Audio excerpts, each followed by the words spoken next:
Yay, we're starting. Yay. Okay. Hey everyone, what's up? It's Talia Fuentes, your progressive Democrat that's running in Arizona's Congressional District 9.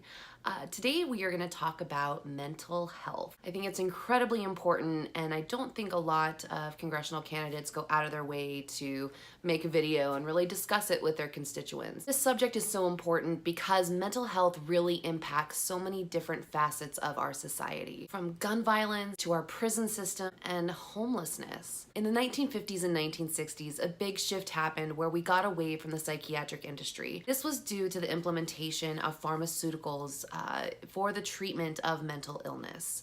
These pharmaceuticals are what enabled or allowed individuals to be released back into society. It allowed them the opportunity to really go home. What's sad is that we left it at that.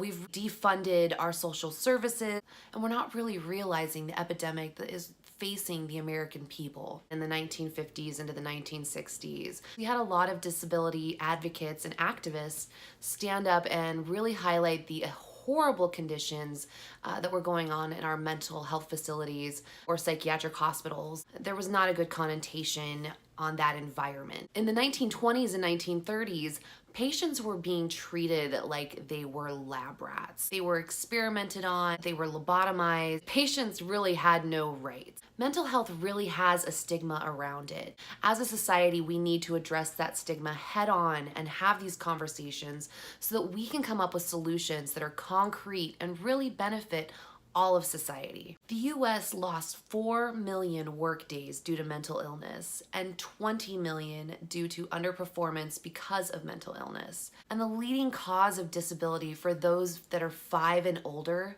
is major depression. We need to understand that we are human beings, and we need to educate our students at young ages what it means to be a good human, what it means to be a positive member of society. And you wouldn't think we'd need to talk about that. We're not being straightforward about it and really letting them know what it means to have different feelings and how to express those feelings. The arts can help make a huge impact on those with mental illness. I'm actually really thankful for music because music has given me the coping skills to be able to take on big projects like this, running for Congress. The arts have been shown to have beneficial properties for all types of mental illness. It allows people the opportunity to express themselves and be able to deal with some of the harsh realities that come with being a human in this day and age. Here in Arizona, the ratio between students and counselors is 1 to 924. We need to do better for our students. They need to have the opportunity to interact with adults that can help guide them and help them understand the complex emotions that come with growing up and come with being a human. We don't always have the tools to be able to deal with it. I personally use the arts. I use music, and I'm thankful that I have that outlet to be able to express myself and give back to the world in a different way. The arts can have such a positive impact on mental health. And in the age of technology and social media, it's really important that we ground our students and each other. The real solutions come down to funding. We have defunded our mental health programs, we have defunded the arts, and we need to invest in both of these sectors. I'm tired of living in a world where we invest in war and in destruction, but then we can't deal with that soldier when they come home. We don't provide the resources that they need to deal with the mental anguish. By being a soldier in war, leave lasting impacts on the human psyche. It leaves lasting impacts on families, on communities, and our society as a whole. And I'm not saying that all experiences within our armed forces is negative. We need to invest in solutions based in science that incorporate the arts. Technology's really stripped away our humanity. These things are important because we have increasing numbers of school shootings, hate crimes, and terrorist attacks. We need to better educate our population on what it means to be a good human, and we need to connect with each other. I vow to you today that I will make mental health and the arts a priority within our funding.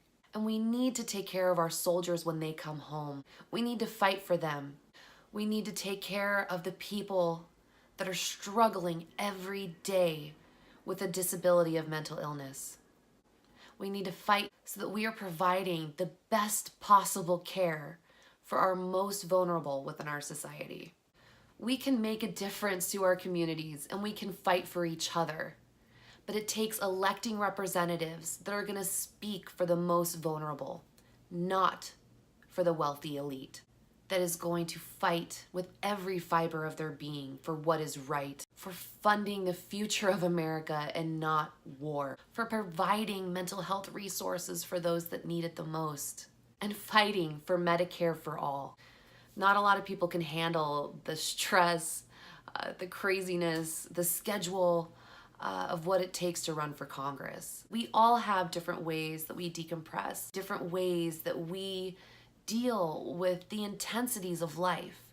But not everyone's given the tools to understand these feelings and to be able to articulate what they mean. So we as a community need to come together to provide these resources so that they don't feel as though they can't speak about their mental illness. We need to provide funding for those researching solutions, and we need to elect officials that are going to include and make it a priority for mental health and the arts. I'm Talia Fuentes, your progressive Democrat running in Arizona's Congressional District 9.